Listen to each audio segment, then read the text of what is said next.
Generally, I don't discuss politics on my channel. I don't like going into politics, and it's not a topic that I'm a big expert in. But unfortunately, and based on the comments I get, there are so many people who actually my videos are completely not directed to, but who constantly make hateful comments. And of course, now when there is a war in Israel for survival, Israel is just trying to survive, and there's just so much hatred and so much misinformation, so much propaganda, the worst type of propaganda. Goebbels would have been envious probably at the kind of things that is going on now. And of course, a lot of it goes on Qatari money and other types of extreme terrorist and terrorist supporting organizations that put billions, literally billions of dollars into colleges and universities and all kinds of other places just to promote this type of horrid propaganda. And the Jews, as always, are very careful. They're using research, they write papers, but who's going to read the papers when there's just slogans and people who don't understand anything and just heard propaganda and constantly repeating it doesn't make it true. Unfortunately, our people have been accustomed to that for thousands of years. The Jew was accused of the worst possible evils. It was said that the Jews, for instance, used Christian blood. Later, Muslims also got the similar accusation, these blood labels, when Jews were tortured, murdered in the worst possible ways, and all because they assumed that we're using non-Jewish blood in order to bake matzahs. These are the types of horrid accusations that have not just nothing to do with reality. The whole thing is so abhorrent, it's just unbelievable. But we're accustomed to that. Unfortunately, in today's day and age, and especially with internet, anybody could say whatever they want and spread the propaganda. So I decided I'll make one short video about the concise story of modern day Israel. And I'm sure those who are actually interested in the truth, or at least want to give a chance to find out at least the other side, to be honest, at the very least, you'd have to hear the other side's arguments, right? That's how it usually works. In order to find out the truth, you have to hear two sides. But I think that it wouldn't be too hard to find out more. All these references, all these scholarly books and articles are easily available, as opposed to the slogans that Hamas is screaming, the terrorist, horrid organization that is much worse than Nazis in every respect, much worse than Nazis. But as opposed to them, there is so much true information that one can get easily in even those same colleges that promote the horrid accusations. But if you go to the library, you could find books, scholarly books that research the whole topic and discuss everything in a reasonably balanced view. I'm not talking about, again, the view that's only one way. There is definitely a lot of books that are written both by Jews and non-Jews that are reasonably balanced, that discuss both sides of the story and try to understand, not the views of the Muslim Brotherhood and other terrorist organizations that promote basically what they really want is destruction of the Jewish people on the land of Israel. But what they sometimes tell and what the propaganda promotes is some kind of justice for Palestine, and people without understanding what this really means from river to the sea, they basically support genocidal organizations without realizing that. That's the unfortunate result of today's very shallow understanding and today's propaganda.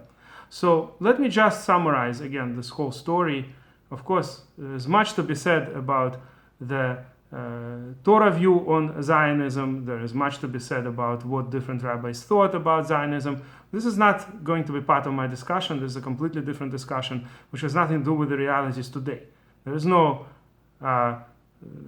Torah view that supports that we should all be killed in the land of Israel.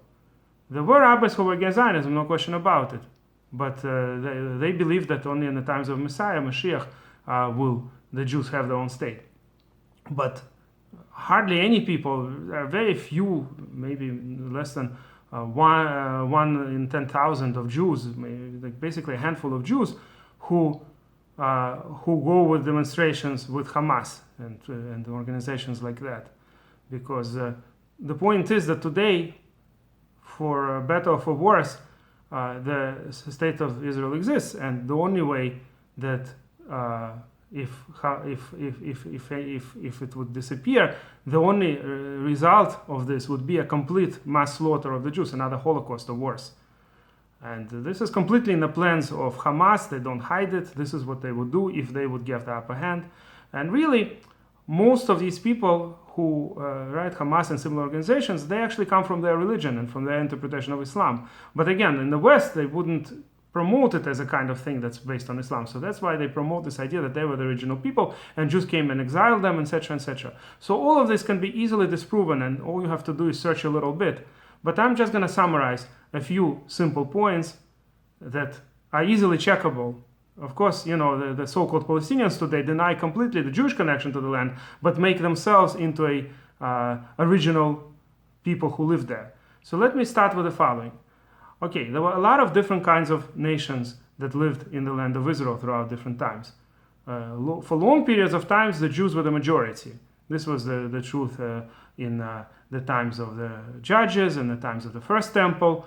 Then we went to Babylonian exile, but at that time there were very few people left in the land of Israel altogether. Some Samaritans, who was also a type of Judaism at that time. But in the end of the day, when Jews came back for another 400 to 600 years, was the Second Temple. The disputes exactly how long it stood. And again, the Jews were the majority, and they had control over most of the land.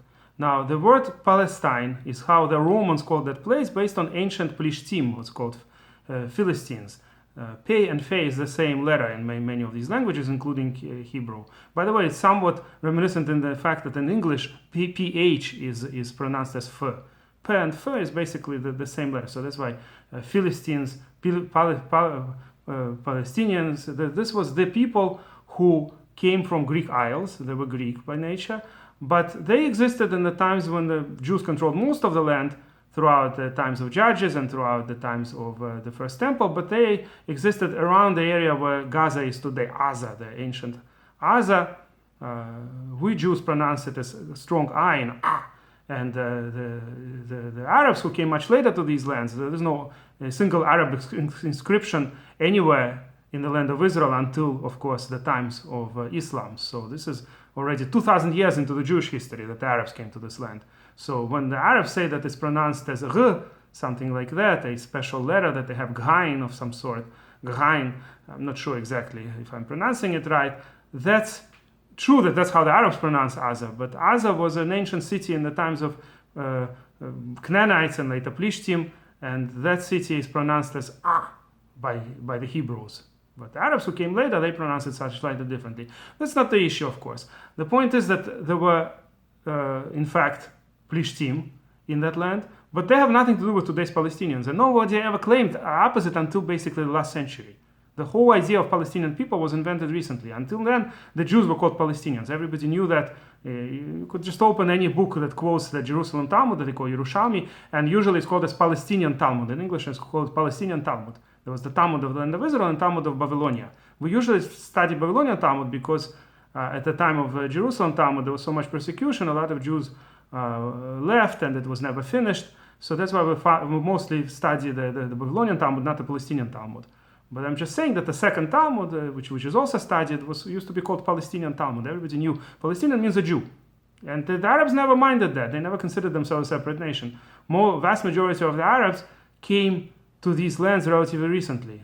Some of them under the end of Turkish control, when there was a lot of infrastructure built by the Jews who were coming during the beginning of the Chovevei Tzion. It wasn't even Zionist movement yet, it was called Chovevei Tzion, and that movement hired a lot of Arabs, so Arabs started moving in. And then especially during the time of the mandate, when the British got the mandate between the two world wars to establish a Jewish state there, that's when a lot of Arabs moved in. So the vast majority of so-called Palestinians are just Arabs from Egypt, from Syria, and from other places that moved in relatively recently. But there were some Arabs who lived for a while. Bedouins, for instance, who, by the way, are generally loyal to the state of Israel, they were there for a while. But at any rate, this whole Arab culture, Arab religion, Arab language, all of that came to the land of Israel at most, at the earliest, would be after the event of Islam, which would mean that it's 2,000 years after the Jews already were there.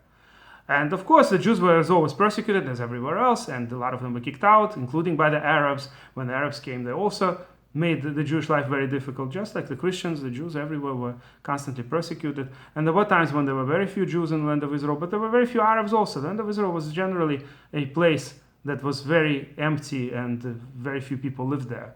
And for instance, Mark Twain was there like slightly more than 100 years ago and writes about all this. It is well known, there are historical facts that there were very few people living there, and it's the Zionist movement that generally tried to develop that land and to create what it is today.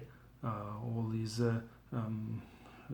places with malaria, all kinds of diseases, sicknesses, they worked really hard to do it. But at any rate, when the UN voted for a partition plan, what was called, decision that part of the land will be given to the Jews, part of the land would be given to the Arabs, the Jews accepted it.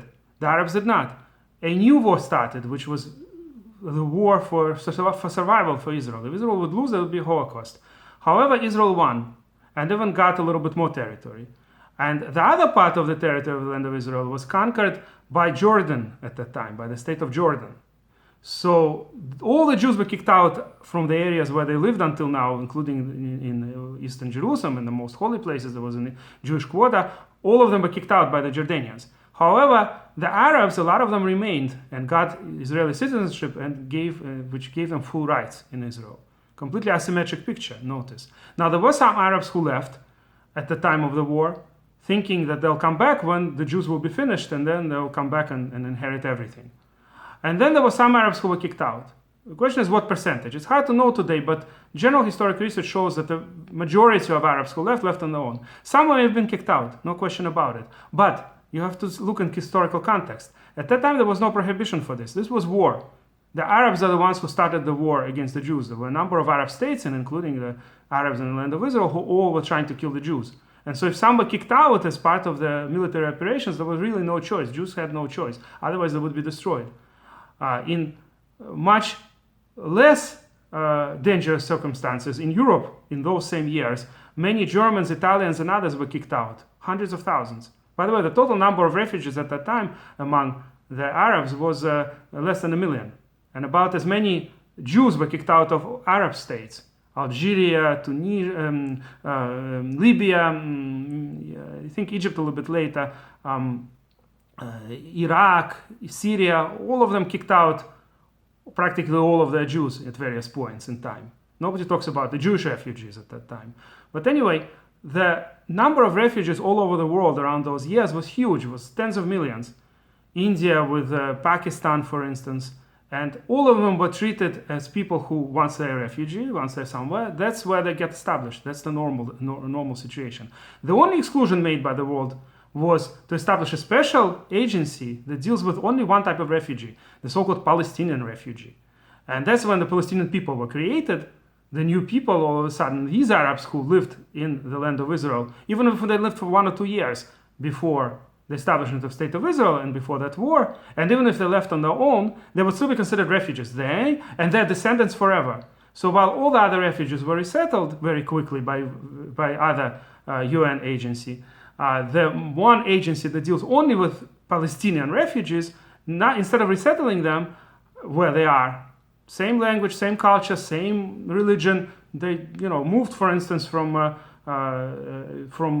city in Israel, let's say, where maybe they lived for a few years, and in many cases just moved in recently. And now they moved back to Syria, for instance, or Lebanon. But no, now they and their sons and their grandsons and great-grandsons, they're all considered refugees. So instead of a few hundred thousand refugees, now there are millions, maybe 10 million or more Palestinian refugees all over, right? Huge numbers of Palestinian refugees.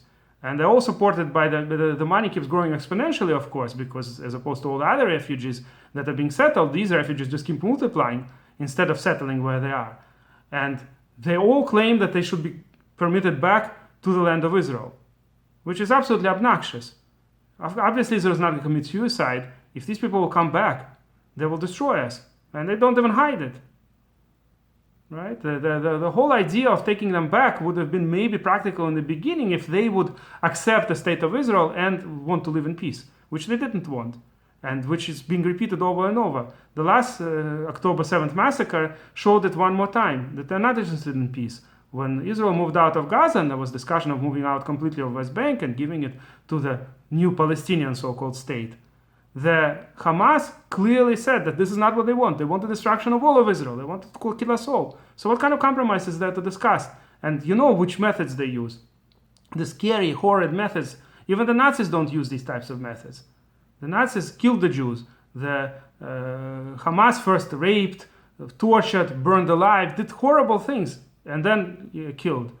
The things that these new worse than Nazis animals do are absolutely horrid. And the fact that some people would be supporting them as freedom fighters is absolutely horrid too. There's absolutely no morality in the world that could support Hamas or any kind of these types of organizations.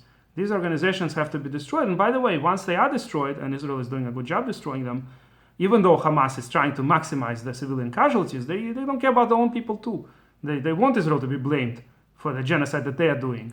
But once Israel will be able to do what it's supposed to do, and by the way, it's unbelievable that the ratio of people killed, the civilians versus the combatants, and with Hamas it's very hard also because a lot of times the combatants don't wear the uniform. This is something that Nazis never did. Nazis did not use, for instance, ambulances to hide their soldiers because they would know that then civilians would be killed. They didn't want civilians to be killed. They loved their people, the German people. But Hamas doesn't care about even their own people. The desire to blame Israel is more than their love of their own people. So they would use ambulances, they would use hospitals. Every hospital in Gaza is full of weapons and full of Hamas operatives.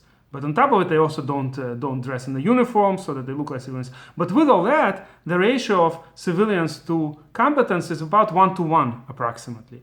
This is unbelievable under the circumstances because even when America bombed Mosul, trying to get rid of ISIS, the ratio was something like 4-to-1. All the other wars, the ratio is much worse. The civilians are always more getting killed than the non-civilians. And that's including the fact that the majority of Gaza was supporting Hamas. So this is the fact that these people are not really fully civilians. It's not like they don't get any of the blame. The Germans didn't support the Hitler, at least by majority. He was able to get a coalition, whatever, but really most Germans did not vote Hitler in. Most of the so-called Palestinians in Gaza, they support Hamas. But with all that, Israel treats them as civilians and tries all in their power to save these people. A lot of them, by the way, are thankful to Israel and say that it's Hamas who is trying to use us as human shields, and we're thankful to you that you're trying to help us. Israel is doing everything to help. And yet, Israel is the one country that's blamed for genocide. At the time when Turkey is doing genocide to the Kurds, and Kurds, by the way, is a nation that really does deserve its own state. As opposed to Palestinians that are just regular Arabs, Kurds have their own language, their own culture, it's a different nationality, they're not Arabs. Even though they're also Muslim, but they definitely would deserve their state. And they were never given a state. Is there much discussion about that? Is there much discussion about any kind of casualties, so-called, everywhere else? Do you hear any discussion about, for instance, what's going on in Yemen with Saudi Arabia, killing hundreds of thousands of Yemenites? Right? There was no discussion in UN, and nobody cared at all. And Israel, when in highly populated areas like Gaza with 2 million people, and the number of casualties is a small fraction of that, the number of people that just die under regular, normal circumstances is relatively comparable, at least. And obviously Hamas counts them all as victims of Israeli aggression, even people who just die out of old age, for instance.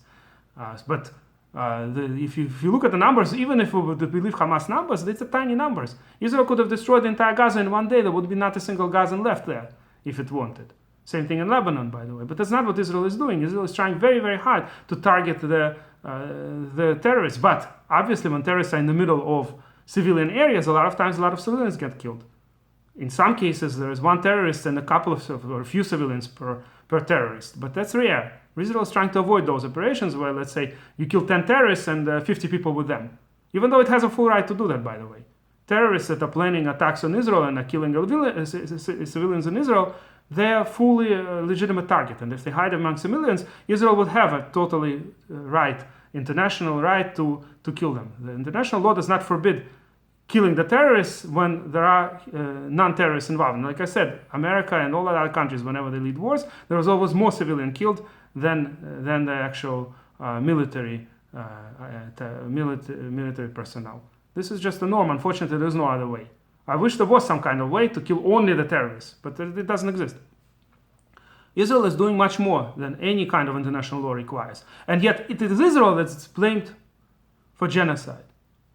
The demands that these quote-unquote freedom fighters have is absolutely unacceptable by any kind of reasonable estimation. If anybody looks at the situation without bias to some extent or another, you could just imagine, for instance, that the Germans that were kicked out of all the areas that are now Poland, Czechoslovakia, rather Czechia,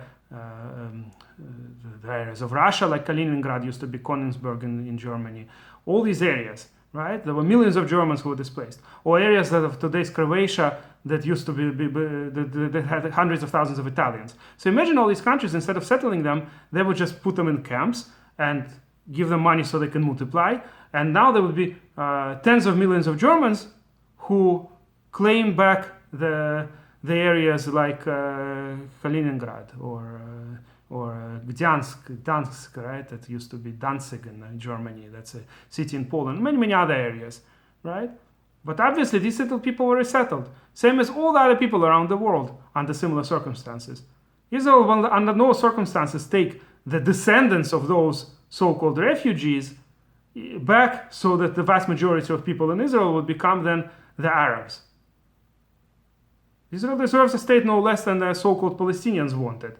So Israel wanted to give Palestinians a certain part of the land so that they'll have a state of theirs, and Israel would have its own, but they'd never give up this idea of so-called Palestinian refugees. And moreover, the methods that they use are the most horrid methods. And they are much worse than Nazis. But it's Israel that's being blamed, and that the useful idiots around the world are trying to blame for all the problems. Now, Israel has saved the world multiple times. Israel destroyed the Iraqi nuclear reactor, which later basically saved the world, and Americans only later thanked Israel. Israel destroyed the Syrian nuclear reactor. Now, maybe Israel will be able to free Lebanon of Hezbollah, and maybe Lebanese people will have a future. And maybe it's already far-fetched, but it's a possibility that if the people of Gaza will want to have a future, just like the Germans after World War II or Japanese after World War II, if they want to have a future, then they will be extremely thankful to Israel that they take the hard and full of sacrifice job to get rid of Hamas.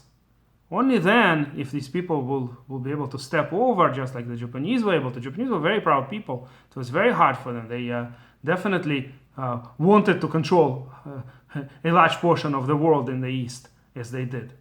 And yet they were able to step further, and now it's one of the most successful countries in the world. Same with Germany. So in theory, the so-called Palestinian people, the new Palestinian people, the Arabs who live now in Gaza and in the West Bank, they could have a future. But the first requirement for that future is that they give up terrorism, and they give up this whole idea that tens of millions of people will be able to one day come back to the land of Israel. They won't. The best they could hope for is maybe have their own state in certain borders, depending on how the decision will be made between different political leaders. And in that state, they could live as well as in Singapore. There are small countries in the world that are extremely successful. It's not the size that matters in this case. But the first requirement is give up terrorism. If you're going to fight us, we'll have no choice. And there will be civilian casualties, unfortunately. Every civilian casualty is a tragedy. But it's only the Jews who realize that. Our enemies don't realize that at all. In fact, they celebrate the torture and the rape and the horrible things that they did. They celebrate. They said they will do it again and again and again. Do you remember what Hamas said right after October 7th? That they'll keep you doing it. Prepare, right? They think that they will scare Israel. And yet, with all that, no other country under similar circumstances would have behaved as morally as Israel did. But with all that, Israel did not just destroy the entire Gaza. There were some extremists who used to say, let's just drop an atomic bomb on Gaza and that's it. Right? You don't need even an atomic bomb. There are ways to destroy. If you want to destroy the civilians, there are many ways that Israel could have done. It's much harder, in fact, not to destroy the civilians. It's very easy to destroy them. But Israel has completely different morals than these animals. Israel is trying to save as many civilians as possible, but There are certain operations that, by the way, they cancel operations all the time when they think that the number of civilians that will be killed, even though some terrorists will be killed too, but the number of civilians will be too large. They're trying to like I said, to keep it to minimal. But a lot of times there's just no choice, especially with high-profile terrorists who each of them can kill tens, hundreds of Jews.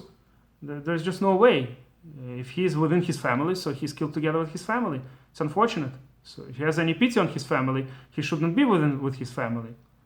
But when the world supports the terror organization and blames Israel, they're actually making it worse for the Gazan people. Because what happens is that Hamas understands that this tactics works.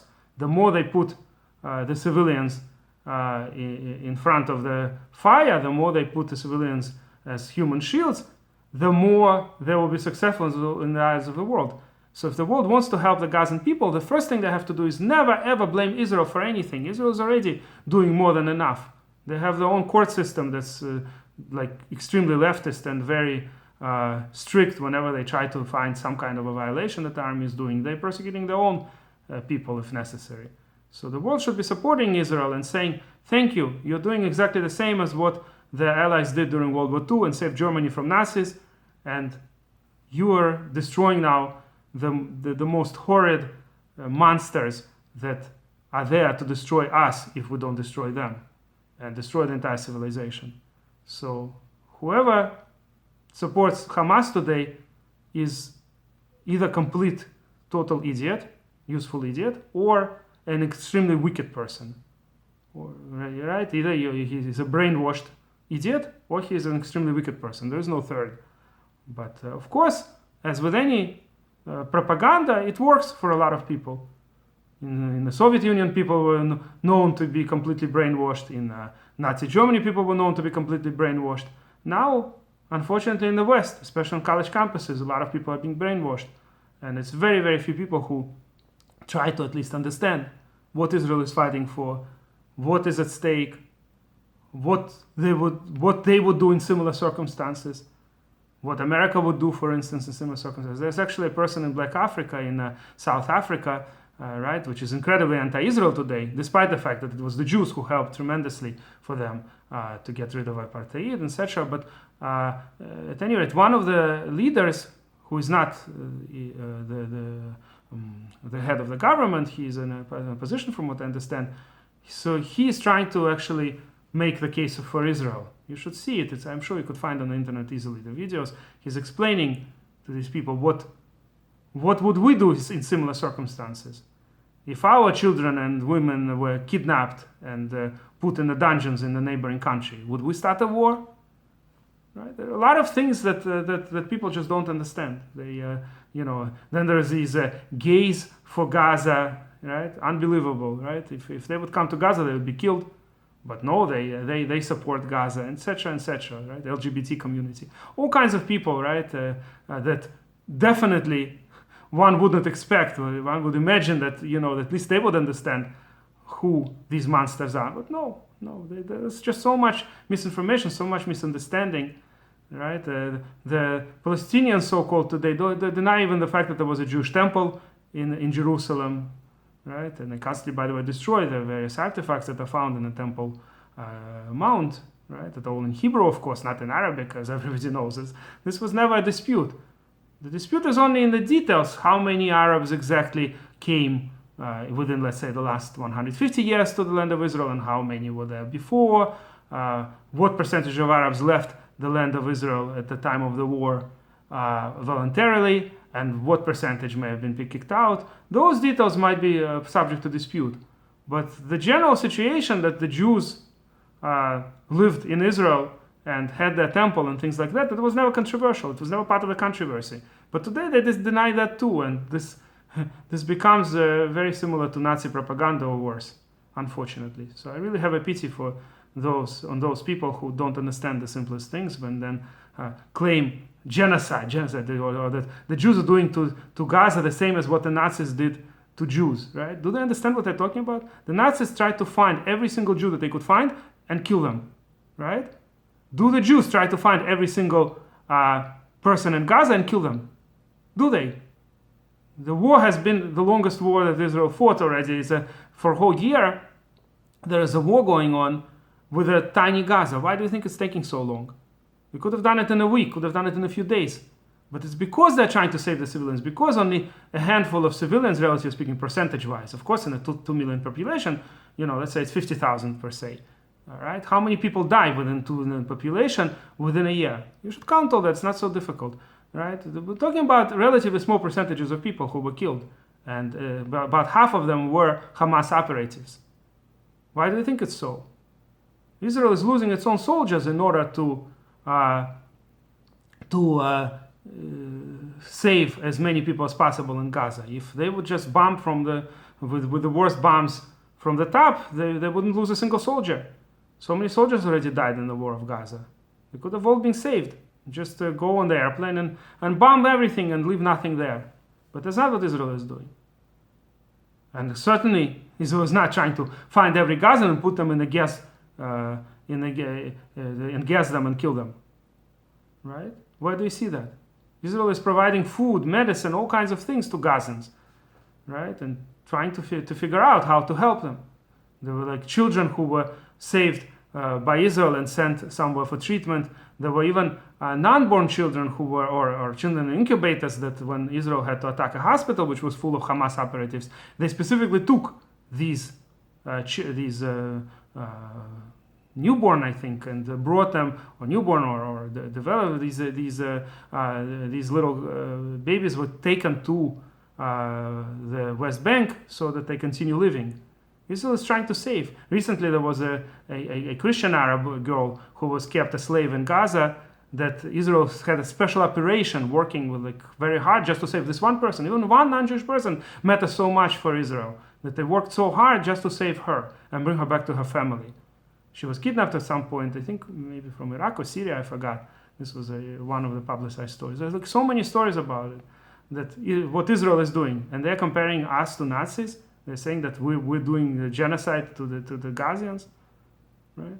Open your eyes and understand what Israel is doing and what kind of an incredible, difficult situation it's facing. Now, I know there will be all kinds of comments on this video, which I'm not going to answer to, because I know when there's over 1 billion Arabs there, and most of them have been brainwashed for years, for already almost a century, right? It's kind of hard to imagine that these people will change their mind after listening to one short video.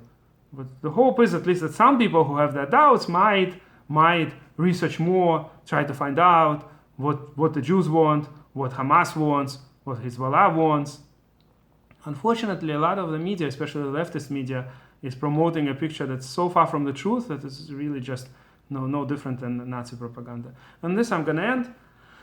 And my hope and pray that one day 53rd chapter of Isaiah will come true when they say, right, that the servant of God, which is the Jewish people, will be justified in the eyes of all the nations. The people they despised, the people they thought committed the worst atrocities, the people that they thought were drinking their blood, or every Passover, that these people will be